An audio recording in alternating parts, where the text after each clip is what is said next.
Hi friends, welcome back to Manasa recipes. Today tasty and Emmy recipe వచ్చేసి egg curry. ఇలా మంచి chicken గ్రేవీతో ఇలా టేస్టీగా ఒకసారి ట్రై చేసి చూడండి. సూపర్ టేస్టీగా ఉంటుంది. మరి మీకు కూడా ఇది ఇలా పర్ఫెక్ట్గా రావాలంటే వీడియోని స్కిప్ చేయకుండా చివరి వరకు చూసేయండి. మరి ఇప్పుడు లేట్ చేయకుండా ఇలా టేస్టీగా యమ్మీగా ఈ ఎగ్ కర్రీని ఎలా ప్రిపేర్ చేయాలో చూసేద్దాం పదండి.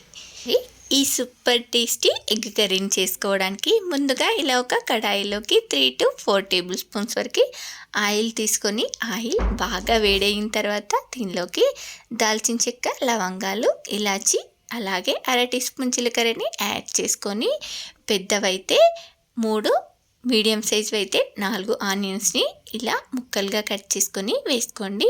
వీటిని ఇలా ఫ్రై చేసుకునేటప్పుడే దీనిలోకి సాల్ట్ని యాడ్ చేసుకొని ఫ్రై చేసుకోండి. ఇలా సాల్ట్ యాడ్ చేసుకొని ఫ్రై చేసుకోవడం వల్ల ఆనియన్స్ కూడా త్వరగా మగ్గిపోతాయి. ఈ ఆనియన్స్ మగ్గేలోపు మనం మరో పక్కన ఎగ్స్ని పొట్టు తీసుకొని ఈ ఎగ్స్కి ఇలా ఘాట్లు పెట్టుకోవాలి.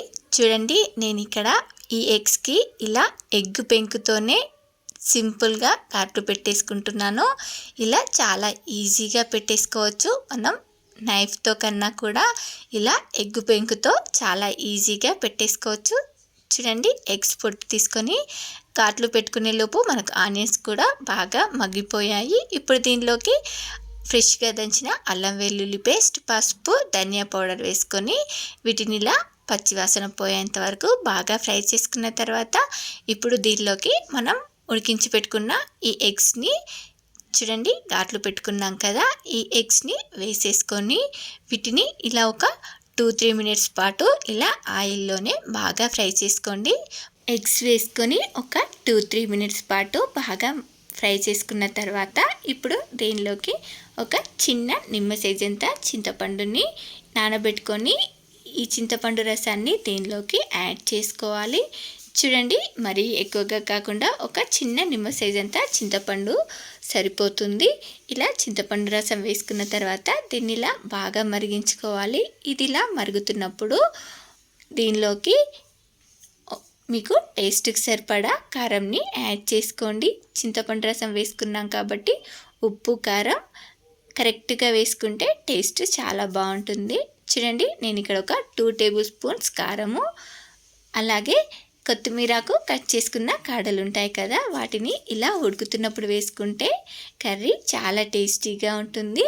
కారం వేసుకున్న తర్వాత దీన్నంతా కూడా ఒకసారి ఇలా బాగా కలిసేలాగా మిక్స్ చేసుకోవాలి. ఇలా మిక్స్ చేసుకున్న తర్వాత ఒక 4 to 5 మినిట్స్ పాటు ఆయిల్ పైకి తేలేంత వరకు ఇలా ఉడికించుకున్న తర్వాత ఇప్పుడు దీనిలోకి మీకు గ్రేవీకి సరిపడా వాటర్ని యాడ్ చేసుకోండి.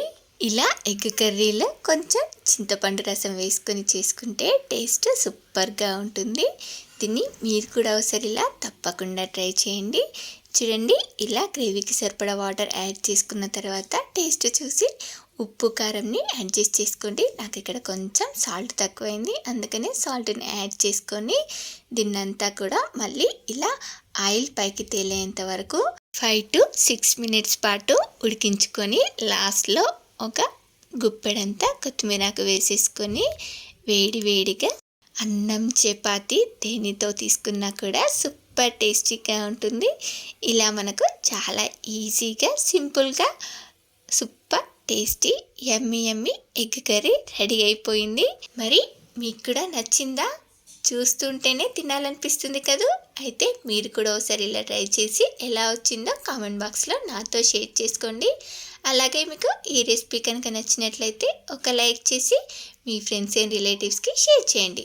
అలాగే మరిన్ని టేస్టీ అండ్ హెల్దీ రెసిపీస్ కోసం మానస రెసిపీస్ ఛానల్ని సబ్స్క్రైబ్ చేసి దాని పక్కనే ఉన్న బెల్ సింబల్ని క్లిక్ చేయండి. Thank you for watching my video.